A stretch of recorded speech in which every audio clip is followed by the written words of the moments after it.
Hi, Mr. Natural here. Today we are going to decode key signatures. Any key signature, anywhere, with any clef, any place, anytime. Now I teach the 1, 2, 3s, or by interval numbers.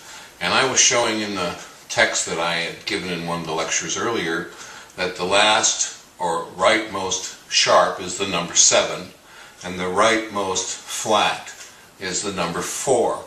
Now, because I do numbers and it exposes what's going on behind the spelling, I'm able to spell quite well, and I've learned quite a bit about the spelling from my study of intervals. So I'd like to lay this on you and show you how decoding a key signature actually works using the ABC system. Okay? The first thing to understand is that a guy named Otto Klugny came up with this idea of using A, B, C, D, E, F, G, and then starting over A, B, C, D, E, F, G. So it's laid out sort of like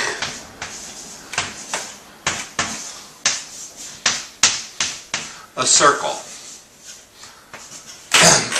Goes around in a circle like this. And one thing to understand is A, B, C, D, E, F, G. When we get to the G, the next step is to the A.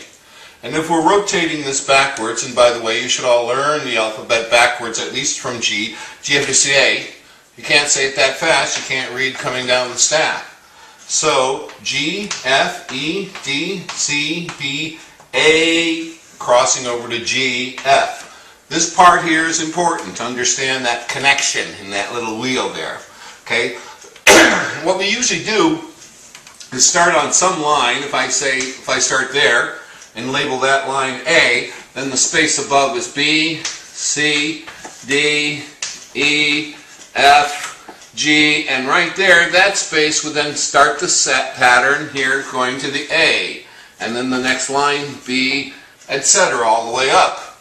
And if I were to rotate this backwards, G, F, E, D, C, B, A, G, F, E, D, so on and so forth, going down. Every line and every space must use this letter of the alphabet in order, and when we get to G, we skip to A, or if we're coming this way, we go from B, A to G, etc., etc., ad infinitum, up and down. Now, the clefs were originally designed to show people where the number 1 was, or where do was. When you're singing 1, 2, 3, 4, 5, 6, 7, 1, 7, 6, 5, 4, 3, 2, 1, we need to know where it starts. And in some cases, it can start on that line, that line, that line, that line, or that line, because clefs were almost always placed on lines because it's easier for the eye to bullseye that. It's difficult to see a clef that's on a space, so none of them were actually developed to do that.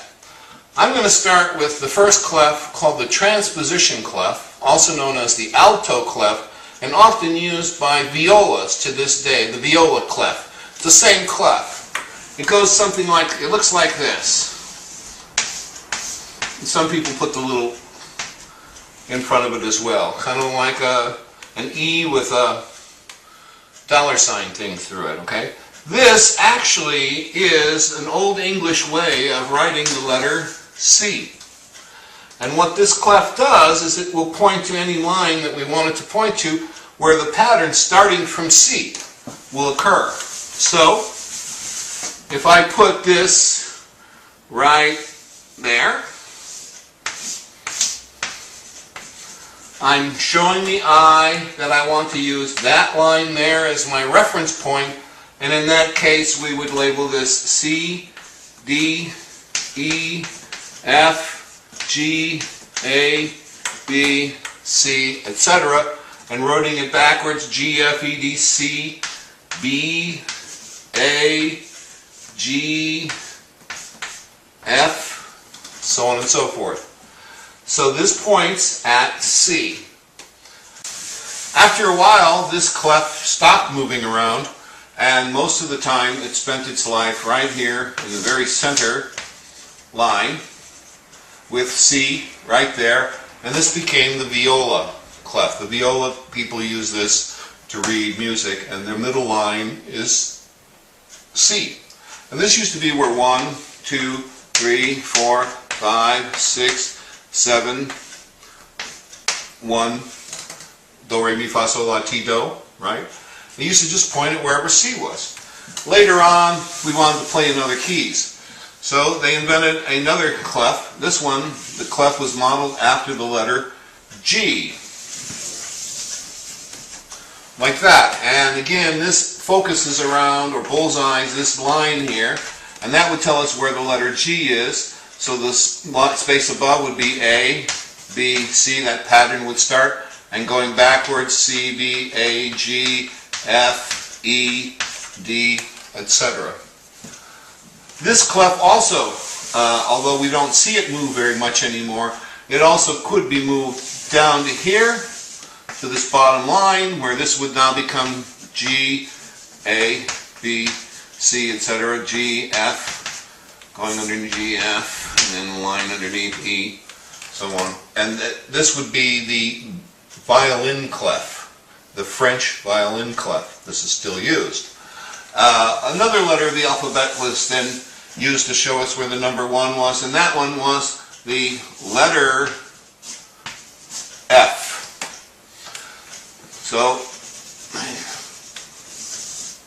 they did this, and this became where the letter F was, so the space above that was G. Pattern starts over, A, B going up, B, A, G, F, E, D, C, D, A, etc., etc. I hope you get the idea. I'm going to go fast. Now that didn't stay there either, because there were some times when they would use it as a baritone or a tenor, and when they wanted to do that, they pulled it down here. And now they're saying that line there is the letter F. And so what these clefs did was just simply tell us which line that letter of the alphabet fell on. Later, when they wanted to modify this, so the number 1 could start on some of these spaces here, they came up with this idea of sharps and flats. They started putting sharps on, like this, and they would always start with this sharp, say on a space, and then that would go to a line, and then a line to a space, and then a space to a line, and then a line to a space, and a space to a line. And what would happen is these sharps would generally go up like that, up, sharps. And they always happen in an exact pattern. The pattern was, wherever this was, it would go down 4 notes, and then it would come up 5 notes.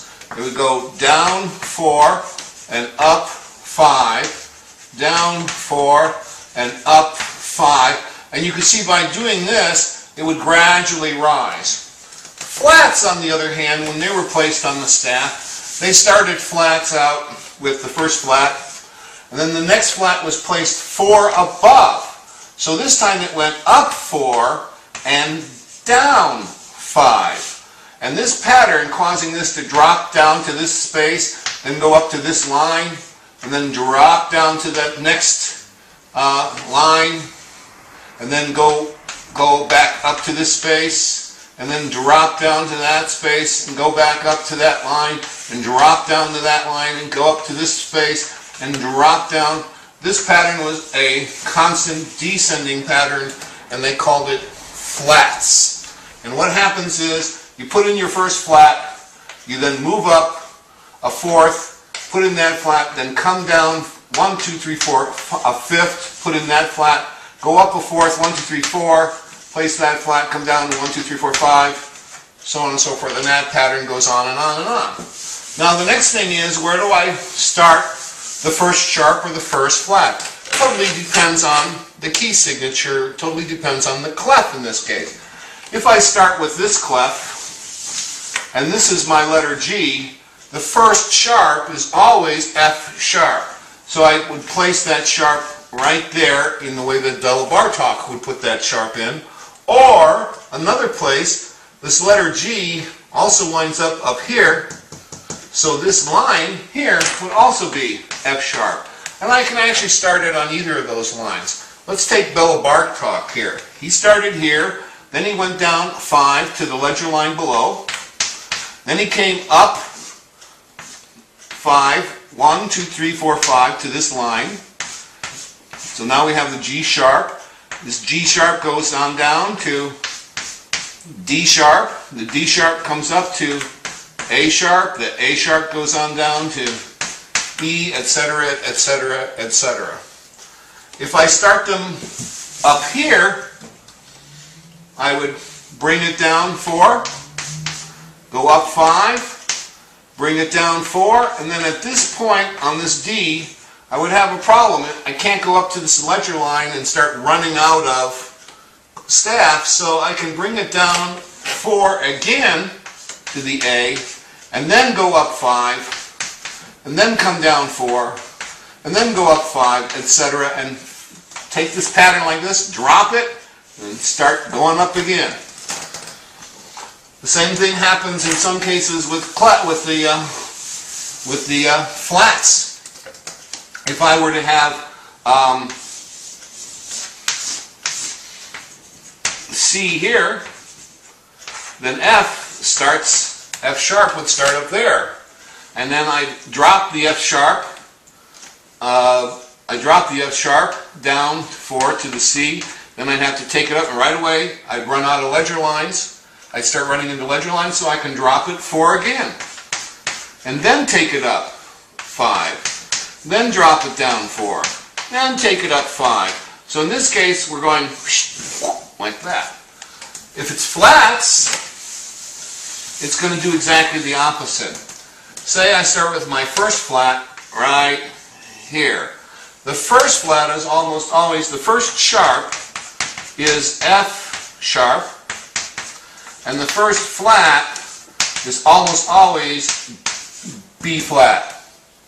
So here's my C line, so if I put that there, now I just follow my pattern. Up 4, so I go from this space to the line, down 5, up 4, down 5, and I can start laying in my flats. The last flat will still, however, be the number 4. If I'm using see what happens when we use the bass clef. Take this F clef. This is F. Right up here is B flat. We don't want to start with this up here, so let's find it down here. And if this is F coming on down, C there, right there, that line would be a good place to also start the B flat. Now I can start this process. B flat, I can go up here. E flat, I can come down here. A flat, I can go up a fourth from here to here. I'm sorry. D flat. The D flat can drop on down to G flat, etc., etc., and I can start laying in my flats. So I can lay in my sharps, or I can lay in my flats with any clef anywhere. All I have to know is that this is F, the other clef is G, and that this clef is C, and then put my sharp on the F, and put my first flat on the B. And now for the bigger picture. Here I've taken the two staffs and put them together into what's called a grand staff. Right down the center is the line C. If I put this clef here, that labels that as C. 1, 2, 3, 4, 5, 6, 7. Here's where the next octave for C would be. 1, 7, 6, 5, 4, 3, 2, 1. This space right here is where the lower C would be. So it goes from a line to a space, line to a space. Every octave it changes from a line to a space and back again. Here I have placed, this is C, here I've placed the letter G right there on that line. 1, 2, 3, 4, 5, 6, 7, 1. If I take the 7th step of that scale and place a sharp right there, that sharp will be F sharp. And that is the sharp used to give us the G scale. Here if I take the F clef, put the letter F right here on that line and count 1, 2, 3, 4, 5, 6, 7, 1. The 4th step of the scale there will be where we put the first flat, and that first flat will come right here, and counting from F down, that becomes B. So B flat is the 4th step, F sharp is the 7th step of that. And that is how the sharps start. They start with a B flat for the F scale, they start with the F sharp because of the C scale. I mean the G scale. So here I've moved the G clef, so this is where the G is. I've started by putting on F sharp here, my first sharp. I went down 4, up 5, down 4, and right here this sharp then becomes the number 7. So if I take that and go up to this next line right here, that is where 1 will be. And again, if I were to say, what is that name? G, F, E. So this would be the key of E. We then move this clef down so it's on the bottom line, and that is now G, and I start putting a flat in here, G, A, B, B flat, up 4, down 5. Look at that flat, it's the number 4. So if that's 4, 5, 6, 7, right there would be the number 1, and as you'll see there's a flat on that line already. And if this is G, A, B, C, D, E, this is the key of E flat. Here I've taken the F clef and I've moved it into a new position. So this line now is F. I start out by putting a flat here on the B flat. I go up a 4th, and that is the last flat. So that must be the number 4. So again, if I count down 4, 3, 2, 1, it's saying this line right here is my 1. Well, that is where the B flat is at. So this is the key of B flat. Here we've taken the transposition or the viola or the C clef, and we put C here on this line. We started out with an F sharp up here, went down a 4th, went down another 4th, then up a 5th, down a 4th. I could have gone down 4, 4, 4, 4 if I want to, or 5, 5, 5, 5, 5. But we take the last one, that is the number 7, and if we go up to the next place, right there, that would be where 1 starts, 7, 1. And again, if this is C, going back, that must be B, so this must be the key of B. 5 sharps, B. 2 flats, B flat. 3 flats, E flat. 4 sharps, E. The number of sharps and number of flats have not changed. This pattern can be put anywhere as long as you stick to the pattern. And wherever the letter name lands, we can then figure out this last sharp is 7, the last flat is the number 4. We can figure out where 1 is, and then wherever 1 lands, whatever name that is, that's the name of the key. If that name has a sharp on it, then we would call it whatever sharp. If it has a flat on it, we would call it whatever flat. If it has nothing, then it's just what the name is.